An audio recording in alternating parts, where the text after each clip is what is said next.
올해 초 세계적인 권위를 가진 여론조사기관인 입소스와 영국 킹스 칼리지 런던 정책연구소가 공동으로 조사한 결과에 따르면 대한민국이 세계에서 가장 사회적 집단 간의 갈등이 심각한 국가로 꼽혔다고 합니다. 이 경제적인 빈부와 정치적 이념, 세대와 종별, 성별 그리고 종교에 이르는 모든 분야에서 드러난 이 내부의 갈등은 이 불평등과 그리고 불공정이라는 문제가 얼마나 한국 사회에 심각하게 뿌리내리고 있는가를 보여주는 하나의 지표라고 할 수 있을 것입니다. 이 자살률 세계 1위, 청소년 우울증 세계 1위, 저출산율 세계 1위라고 하는 달갑지 않은 이 타이틀이 그 결과로 나타났다 해도 틀리지 않지요. 비록 일상적 갈등이 이 가장 심한 나라로 그렇게 선정되기는 했지만, 근데 한 가지 이념만은 모두가 뜻을 같이 하고 있다라는 사실이 아주 놀라운 결과였습니다. 그것은 바로 능력주의라고 하는 것이었습니다. 이 정치적인 좌우나 이 보수와 진보를 가리지 않고요. 또 남녀노소의 성별 또는 세대 차이도 이 능력주의에 대해서만큼은 이 한국 사회에서는 커다란 이견을 보이지 않더라는 것입니다. 이 한마디로 갈등이 심화된 한국 사회를 묶어주는 유일한 통합적 가치가 능력주의다 할 만한 이야기인 것이죠. 여기서 말한 능력주의라고 하는 것은 개인의 능력과 노력에 따라서 모든 보상을 받을 수 있어야 한다라고 하는 이런 생각 또는 신념이나 가치를 뜻하는 말이기도 하죠. 하버드 대학의 정치철학 교수인 마이클 샌델은 이 능력주의가 사회의 내부 갈등을 심화시킨 원인 가운데 하나라고 지목한 바가 있습니다.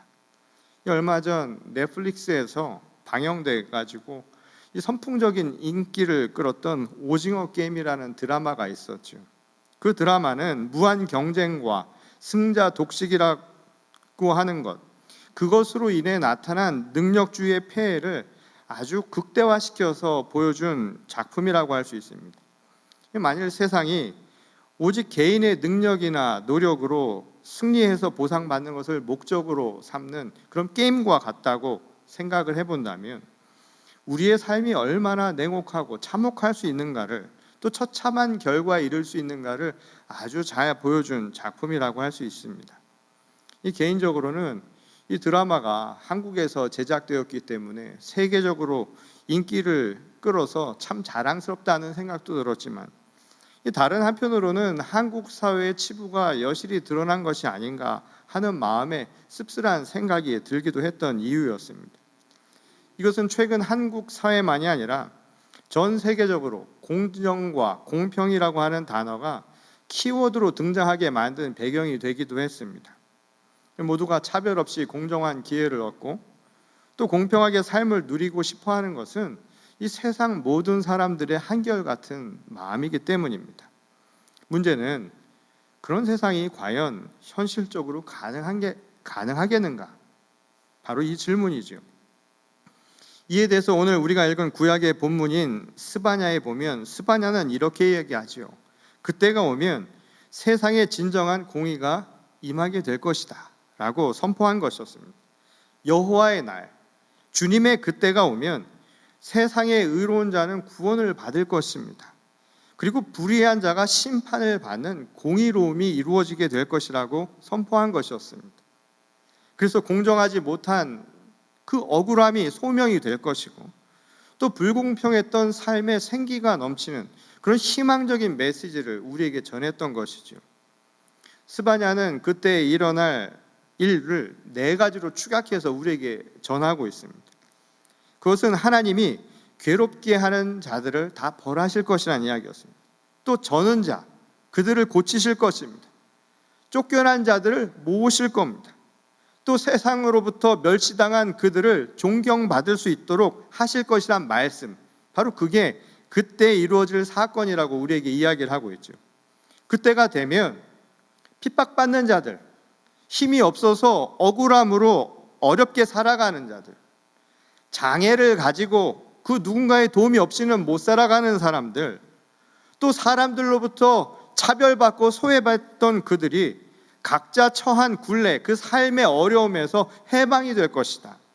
이게 바로 그 예언의 핵심 요지였죠. 그것이 그때 일어날 하나님의 구원이라고 스바냐는 우리에게 이야기합니다. 그때는 새로운 세상을 만나서 해방의 기쁨을 누리는 바로 이와 같은 사람들에게는 구원의 날이겠지요. 그런데 그 반대편에 있는 사람들에게는 정반대의 날이 될 수도 있습니다.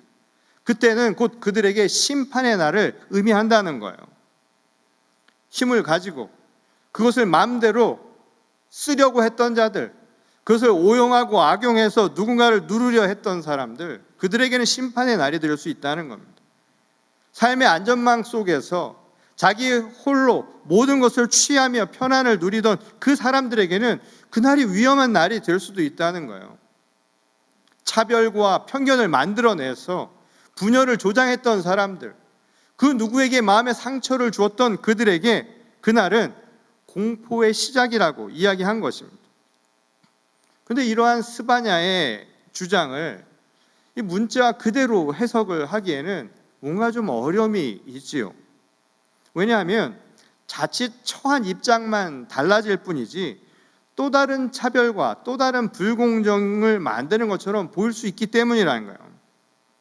예를 들어서 사람만 바뀐다 해서 세상이 좋아질 것이라고 하는 것은 아주 아니란 생각일 수 있다는 것입니다. 그리고 그것은 비현실적이라는 사실을 우리는 이미 경험적으로 익히 알고 있는 상황이죠. 정치에서 정치권이 바뀐다. 그 누가 집권당이 바뀌거나 또는 사람들을 치리하는 사람만 바뀐다고 해서 그 사회가 완전하고 정의로운 사회가 될 것이라고 하는 것은 아주 나이브한 생각일 수 있다는 것입니다. 더군다나 선과 악, 그리고 의와 불의를 명확하게 구별하는 것, 그것은 사실상 아주 불가능에 가까울 만큼 어려운 일이라는 것을 우리는 잘 알고 있죠. 그러니 누가 그때 구원을 받을 사람인지 아니면 누가 심판을 당할 사람인지 그 대상을 규정하는 것은 말처럼 결코 쉬운 이야기가 아니라는 거예요. 이 유대 탈무드를 보면 그래서 선과 악과 관련한 아주 재미있는 이야기를 우리에게 전하고 있음을 보게 됩니다. 이 노아가 이 하나님의 명령에 따라서 생명의 방주를 다 짓죠. 그곳에 하나님께서 말씀하시기를 이제 생명을 출산하고 또한 보존할 수 있도록 암수 한 쌍씩을 그 배 안에 들여놓으라고 이야기를 합니다. 그때 선이라고 하는 녀석이 혼자 타려고 들어오죠. 그래서 노아가 그를 말립니다. 그리고 혼자는 못 들어가니까 한 쌍을 같이 가져와야만 한다라고 이야기를 해주죠. 그러자 자기의 짝을 찾아 돌아다니던 선은 결국 자기와 전혀 다른 악을 데리고 방주에 들어갔다는 거예요. 이게 바로 세상에 선과 악이 공존하게 된 이유라고 그렇게 탈무드는 이야기를 했던 것입니다. 물론 궁극적으로 선과 악은 다른 것이지요. 그래서 우리는 생각하기에 좋은 사람이 있는가 하면 아주 나쁜 사람도 있다라고 생각을 하는 거예요. 그런데 곰곰이 생각을 해보면 날 때부터 좋은 사람이 있나요? 정해져 있습니까? 날 때부터 나쁜 사람이 있을까요? 그것이 정해진 것이라고 이야기할 수 있을까요? 또 누가 나쁜 사람, 누가 좋은 사람이라는 것을 누가 결정을 하고 또 그것을 어떻게 알 수 있습니까? 오히려 탈무드의 이야기처럼 선과 악이라고 하는 것, 좋고 나쁘다라고 하는 것은 마치 동전의 앞뒤 양면처럼 늘상 공존하고 있는지도 모른다는 거예요. 누구나 선한 면과 악한 면을 동시에 갖고 있기 때문이라는 것이죠. 그래서 사람들이 과거에는 좋았어도 지금은 나쁠 수도 있고 앞으로 또 다시 좋아질 수도 있는 법이라는 거예요. 다시 말해서 끊임없는 가변성이라고 하는 것이 변수로 있기 때문에 우리는 무엇이 옳고 그르냐라고 하는 것, 선과 악이라고 하는 것, 의와 불이라고 하는 것을 명확하게 구별하기가 사실상 불가능에 가깝다는 것입니다. 이 로버트 루이스 스티븐슨의 단편 소설이죠. 지킬 박사와 하이드에 보면 거기에 나오는 괴물은 실상 한 인간 안에 선과 악이 공존하고 있다는 것을 우리에게 보여준 것이었죠. 그러고 보면 우리 모두는 괴물일 수 있다는 거예요. 괴물은 따로 있는 것이 아니라 사실상 우리 안에 있는 악이 드러날 때 우리도, 평범한 인간도 누구든지 악한 인간이 될 수 있다는 사실입니다. 그래서 인간은 끊임없이 내적 갈등을 겪는 존재라고 이야기하지요. 삶은 선과 악이라고 하는 선택을 두고 벌이는 끊임없는 자기 갈등의 연속이라는 거예요. 그래서 신앙은 선한 싸움을 위해서 없어서는 안 될 아주 중요한 무기로 우리에게 주신 하나님의 선물이었다고 바울 사도는 이야기하죠. 그래서 우리는 믿음의 전신 갑주를 입으라고요. 선한 싸움을 날마다 싸워야 한다는 것이죠. 이 신약의 또 다른 본문이죠. 오늘 누가복음의 말씀을 보면 세례 요한이 장차 오실 그리스도를 소개하면서 그가 알곡은 곳간에 모아두지만 쭉정이는 불에 태우실 것이라고 말한 부분도 그런 의미에서 우리가 이해할 필요가 있습니다. 이 말씀은 결국 한 개인의 입장으로 우리가 적용시켜 생각을 해보면 결국 알곡과 쭉정이라고 하는 것을 구별해내는 것, 결국 선과 악이라고 하는 성향을 둘 다 가지고 있는 우리 인간에게 결국 이 말씀은 악한 것은 버리고 선한 것만 취하라고 하신 말씀으로 이해할 수 있는 대목이라는 거예요. 만일 쭉정이처럼 정말 어떤 한 인간이 완전한 악인이라면, 정말 구제불능의 그런 존재가 있다면 그를 지옥불에 던져 심판하는 그 이야기는 차라리 어려운 일이 아닐 수도 있겠죠. 근데 우리는 우리 자신을 스스로 생각을 해봐도 이게 굉장히 어려운 이야기라는 것을 금세 알 수가 있습니다. 자기 자신만 봐도 알 수 있죠. 내가 알곡인지 쭉정이인지 분간하기가 어렵다는 거예요. 여러분 자신을 어떻게 생각하십니까? 신앙만 봐도 그렇죠. 이 믿음이라고 하는 것을 가지고 있는 사람들은 기본적으로 우리는 죄인이라고 하는 그 깨달음을 얻은 사람들입니다. 그러니까 사실상 그 누구도 자기 자신을 완전히 선하다고 말할 수 없다는 것을 우리는 이미 알고 있는 거예요. 그러니까 신앙이라고 하는 것은 이처럼 죄인일 수밖에 없는 현실을 우리가 인정하고 회개하는 것부터 시작하는 것이죠. 그래서 많은 사람들이 기독교를 성악설에 가깝다라고 보는 이유가 바로 여기에 있는 것입니다. 따라서 사람에 따라서 알곡과 쭉정이를 우리가 구별하게 된 경우에는 이 죄인된 우리는 결국 불에 태워질 쭉정이, 그 운명을 벗어나기 어렵다는 것이죠. 만일 그렇게 사람을 본다면 말입니다. 오늘 세례 요한이 물로 세례를 주는 의식의 한계를 실감한 것도 같은 맥락이라고 볼 수 있습니다. 여러분, 물로 씻는다고 해서 바뀝니까? 쭉정이가 알곡이 될 수 있나요? 물로 세례를 받아서는 불가능한 일이에요. 쭉정이를 알곡으로 변화시키는 것은 그래서 오직 그리스도만이, 오직 주님만이 하실 수 있는 일이라고 세례 요한이 고백했던 것입니다.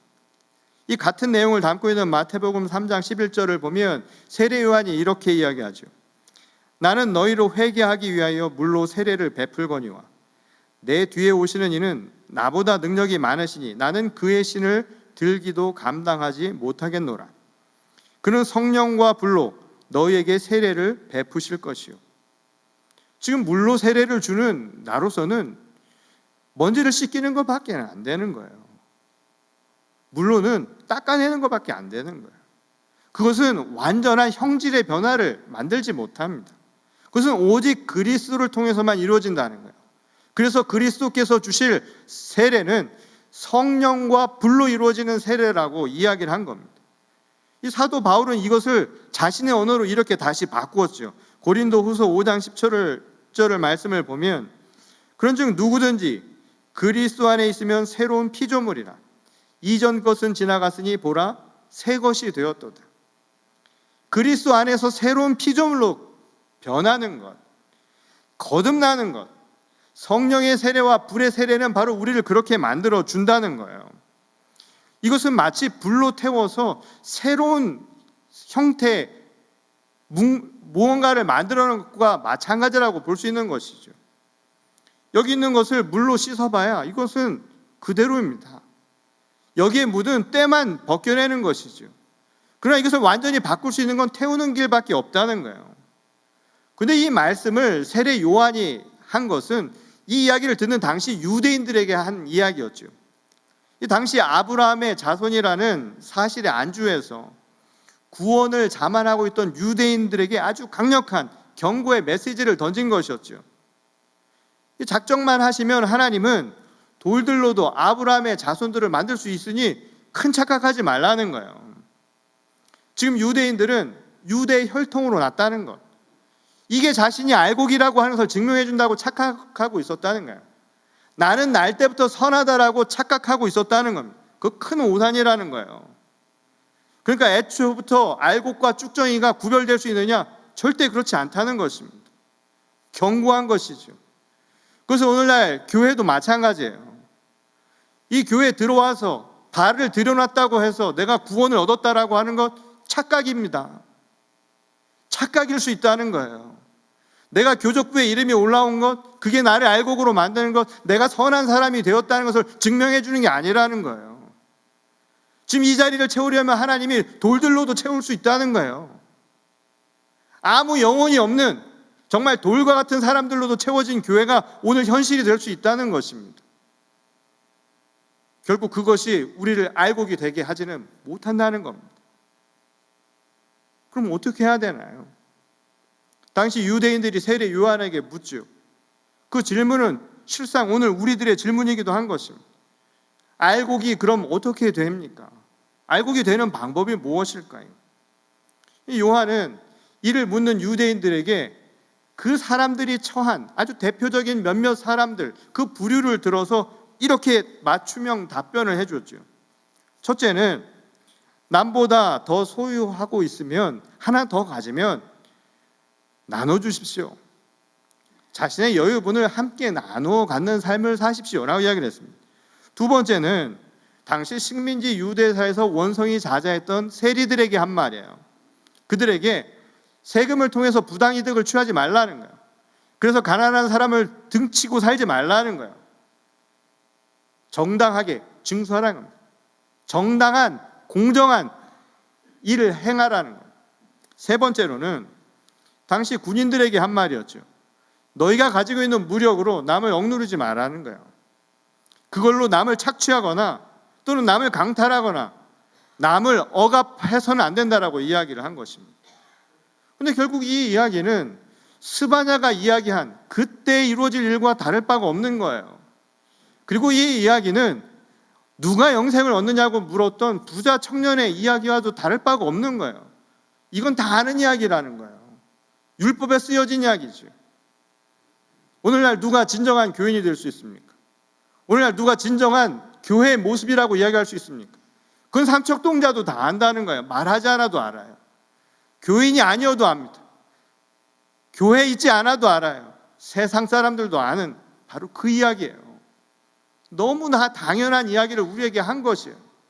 알곡이 되는 법을 묻는 자에게 해준 대답은 지극히 당연한 이야기를 한 것이었습니다. 그런데 흥미로운 사실은 요한이 이 알곡이 되기 위해서 지금 이야기한 이 하나하나가 개인의 신앙생활, 자신의 영적인 이 변화, 이것만으로 이야기한 게 아니었다는 거예요. 알곡이 되려는 사람에게 어떻게 알곡이 되냐고요. 당시 유대의 율법 신봉자들은 유대 율법을 낱낱이 알고 외우는 거예요. 마치 우리가 조선시대 유교의 경전을 달달 외움으로써 마치 성인 군자가 된다고 착각했던 것처럼 율법을 아는 거예요.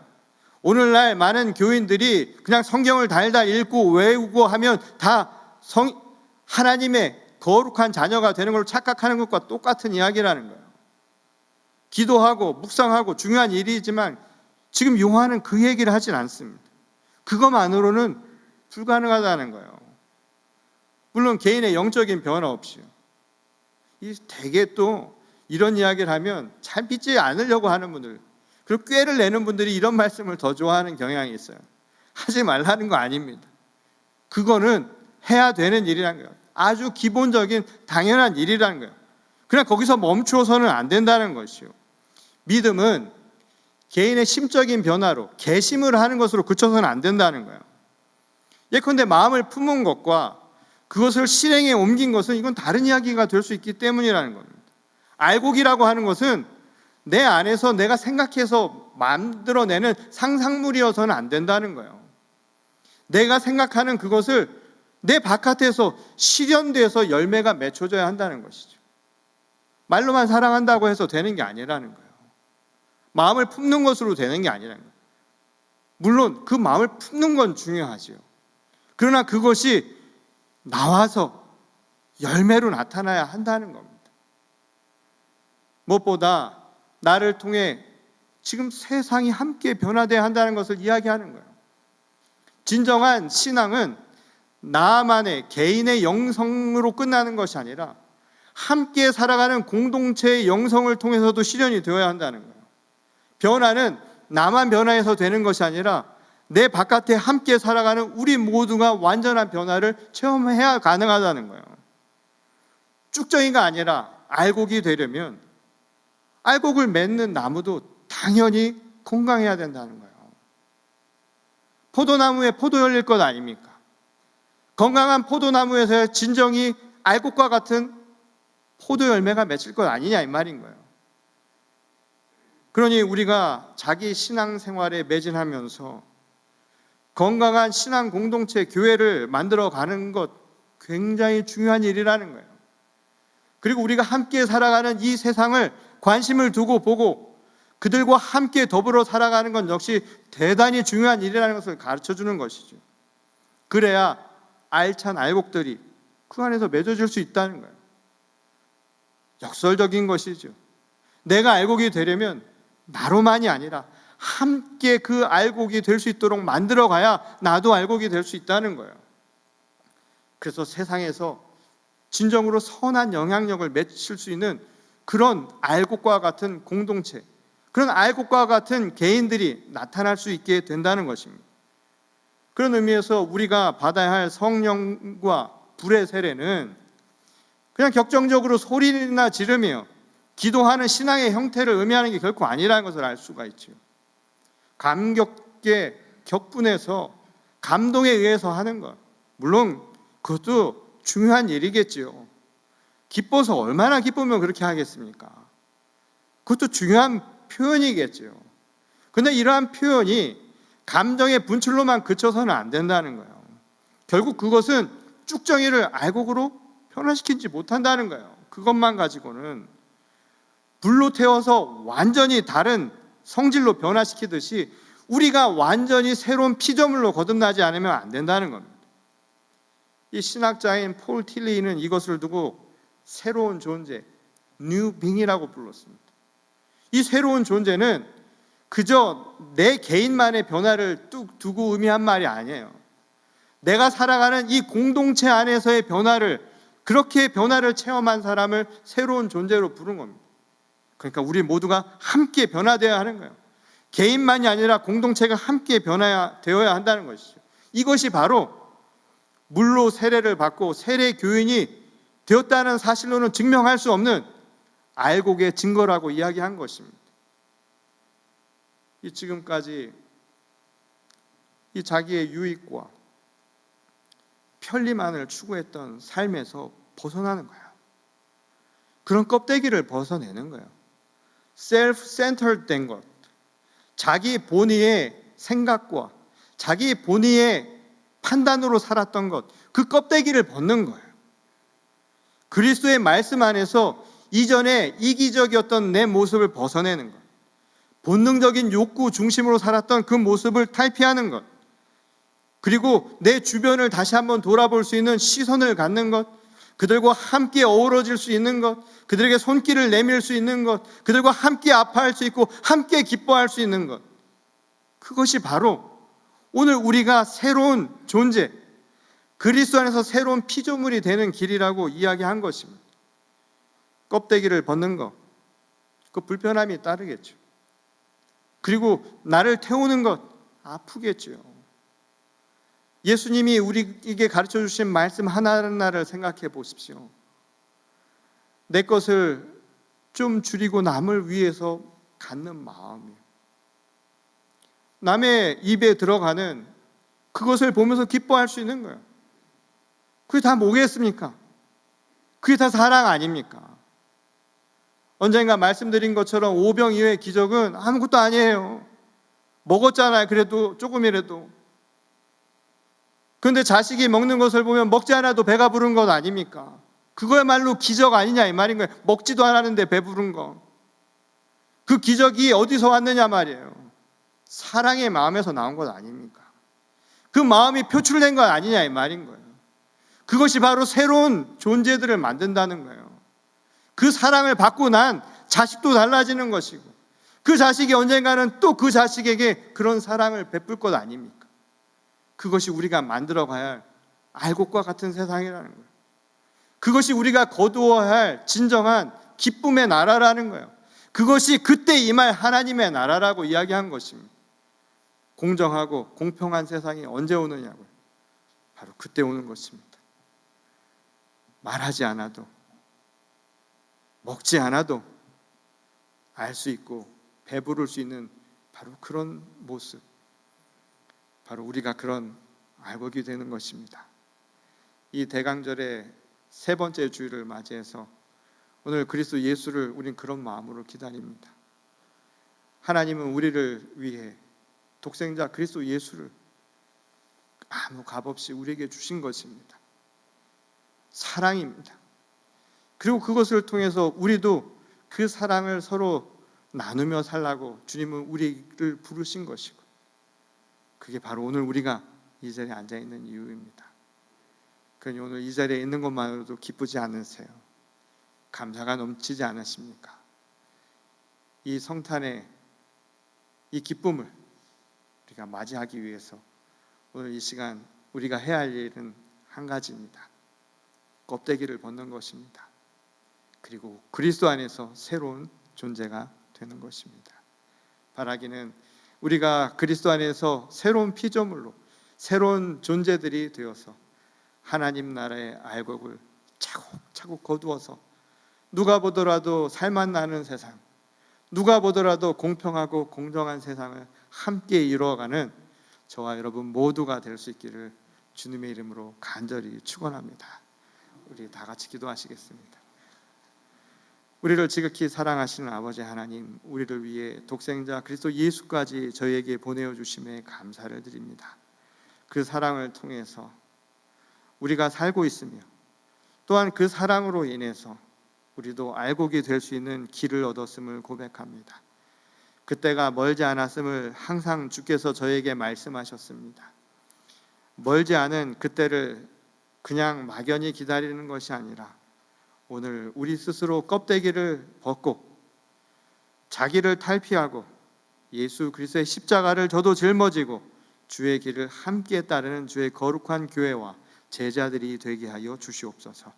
그래서 이 땅에 살아가는 모든 이들이 함께 공평함과 공정함을 누리고 하나님의 나라를 함께 기뻐 맞이할 수 있도록 주께서 인도하시기를 간절히 원하오며 살아계신 우리 주 예수 그리스도의 이름으로 간절히 기도드렸습니다. 아멘.